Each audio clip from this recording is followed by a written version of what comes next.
আসসালামু আলাইকুম প্রিয় দর্শক, যেরকমটা স্ক্রিনে দেখতে পাচ্ছেন বাংলাদেশ নৌবাহিনীতে 2026 অফিসার ক্যাডেট ব্যাচে ভর্তি শুরু হয়েছে। এখানে আপনারা সেপ্টেম্বর মাসে 10 তারিখ পর্যন্ত আবেদন করতে পারবেন। আজকের এই ভিডিওতে আমরা জানবো এখানে আবেদন করতে বা এখানে কেরিয়ার গড়তে আপনাদের কি কি যোগ্যতার প্রয়োজন পড়বে। তো শুরুতে আপনারা এখানে দেখতে পাচ্ছেন যে এখানে কিন্তু লেখা রয়েছে এসএসসি ও এইচএসসিতে সকল বিষয়ে A+ প্রাপ্ত প্রার্থীগণের লিখিত পরীক্ষায় অংশগ্রহণ ব্যতীত আইএসএসবিতে গমনের সুযোগ রয়েছে। তো আরও অনেক কিছু বিস্তারিত থাকবে ভিডিওতে। চলুন আমরা ভিডিওতে শুরু করি, মূল বিষয়ে আলোচনা শুরু করি। এখানে উপযুক্ততাতে আপনারা দেখতে পাচ্ছেন বয়স চেয়েছে 1 জুলাই 2026 তারিখে 16.5 বছর থেকে 21 বছর বয়স পর্যন্ত। যারা সশস্ত্র বাহিনীতে কর্মরত রয়েছেন তাদের ক্ষেত্রে 18 থেকে 23 বছর বয়স পর্যন্ত শিথিল করা হবে। এক্ষেত্রে কোনো প্রকার এফিডেভিট কিন্তু গ্রহণযোগ্য নয়। এখন যদি আমরা শারীরিক যোগ্যতায় চলে যাই, উচ্চতা লাগবে 5 ফিট 4 আর মহিলাদের ক্ষেত্রে লাগবে 5 ফিট 1। পুরুষের ক্ষেত্রে ওজন 50 কেজি, মহিলাদের ক্ষেত্রে 46 কেজি। এখানে কিন্তু আপনারা দেখতে পাচ্ছেন ওজনের পাশে একটা স্টার মার্ক রয়েছে। আমি যদি বড় করে আপনাদেরকে একটু দেখাই, এই যে স্টার মার্কটা দেখতে পাচ্ছেন, এটার কারণটা হচ্ছে ওজনটা আপনার উচ্চতার সাথে ভেরি করবে। আপনার উচ্চতা যদি 5 ফিট 4 হয় সেক্ষেত্রে 50 কেজি ওজন হলেই হবে, কিন্তু আপনার উচ্চতা ধরেন 5 ফিট 7, 5 ফিট 8 বা 6 ফিট, সেক্ষেত্রে কিন্তু আপনার ওজনটা আরও বেশি লাগবে। এজন্য স্টার মার্কটা দেওয়া হয়েছে। বুকের মাপ নর্মালি 30 থেকে 32 পুরুষের ক্ষেত্রে, মহিলাদের ক্ষেত্রে 28 থেকে 30 ইঞ্চি। দৃষ্টিসীমা 6/6 হতে হবে। হচ্ছে এক্সিকিউটিভ শাখার ক্ষেত্রে 6/6, তবে 6/12 দৃষ্টিসীমার প্রার্থীগণও চশমা পরিহিত অবস্থায় 6/6 যদি অর্জন করতে পারেন তাহলে আপনারা আবেদন করতে পারবেন। অনেকে জিজ্ঞেস করেন 6/6 মানে কি? 6/6 মানে হচ্ছে আপনার চোখ দিয়ে যদি আপনি সব কিছু স্বাভাবিকভাবে দেখতে পারেন তাহলেই 6/6।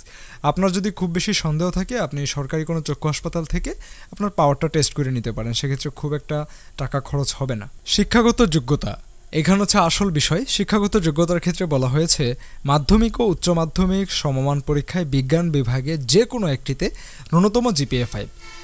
আপনার এসএসসিতে অথবা এইচএসসি দুইটার যে কোনো একটিতে আপনার জিপিএ 5 লাগবে, অন্যটিতে 4.50 পেয়ে যদি উত্তীর্ণ হন আপনি তাহলে আবেদন করতে পারবেন। আপনারা আশা করছি শিক্ষাগত যোগ্যতার বিষয়টি বুঝতে পেরেছেন। উভয় পরীক্ষায় গণিত ও পদার্থবিজ্ঞান বিষয়ে অবশ্যই অন্তর্ভুক্ত থাকতে হবে।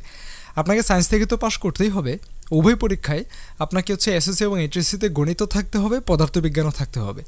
ইংরেজি মাধ্যমে যারা পড়াশোনা করেছেন তাদের ক্ষেত্রে বিস্তারিত এখানে লেখা রয়েছে। আচ্ছা, 2025 সালে এইচএসসি বা সমমান পরীক্ষার প্রার্থীগণ আবেদন করতে পারবেন। বৈবাহিক অবস্থা অবশ্যই অবিবাহিত হতে হবে।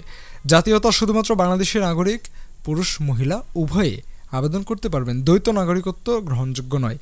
আপনার জন্মস্থান অন্য দেশে কিন্তু বাংলাদেশেরও আপনি নাগরিক, তাহলে কিন্তু আপনি আবেদন করতে পারবেন না। জন্মসূত্রে স্থায়ীভাবে বাংলাদেশের নাগরিক হতে হবে। অযোগ্যতার বিষয়টা বলা হয়েছে আপনার বিরুদ্ধে যদি কোনো মামলা থাকে, ফৌজদারি মামলা এক্সেট্রা, আপনি যদি বাংলাদেশ সেনাবাহিনী, নৌ, বিমান যে কোনো বাহিনী থেকে যদি স্ক্রিনড আউট হন তাহলে কিন্তু আপনি এখানে আইএসএসবি থেকে 2বার স্ক্রিনড আউট হলে আপনি এখানে আবেদন করতে পারবেন না। যে কোনো বিচারালয় থেকে দণ্ডপ্রাপ্ত আসামি হলে আবেদন করতে পারবেন না। প্রার্থীর বয়স 18 বছর হওয়ার পূর্বে লেসিক পিয়ার্কের মতো অপারেশন যদি করান তাহলে কেউ এখানে আবেদন করতে পারবেন না। সো প্রিয় দর্শক, আশা করছি বুঝতে পেরেছেন যে যোগ্যতা কী কী লাগবে, কী কী বিষয় পরীক্ষা হবে এবং কোথায় গিয়ে পরীক্ষাটা অংশগ্রহণ করতে হবে। বাকি আবেদন অলরেডি শুরু হয়ে গিয়েছে। যারা এখনও আবেদন করতে পারেননি তারা কিন্তু 1000 টাকার মাধ্যমে আপনার আবেদনটা করতে পারবেন। আর আমি সাজেস্ট করব নিজে আবেদন না করার জন্য দক্ষ কোনো কম্পিউটার অপারেটর আপনার আশেপাশে যদি থাকে তাদের মাধ্যমে, অথবা অনেকে আইএসএসবি কোচিং করেন সেই কোচিং সেন্টারের যদি কোনো কম্পিউটার অপারেটর থাকে বা তারা যদি আবেদনটা করে দিতে চায় বা করে দিতে পারে তাহলে কিন্তু সবচেয়ে ভালো হয়। তো প্রিয় দর্শক, এই ছিল আপনাদের জন্য আমাদের আজকের ভিডিও। তো দেখা হচ্ছে পরবর্তী ভিডিওতে। সে পর্যন্ত সকলেই ভালো থাকবেন, সুস্থ থাকবেন। আল্লাহ হাফেজ।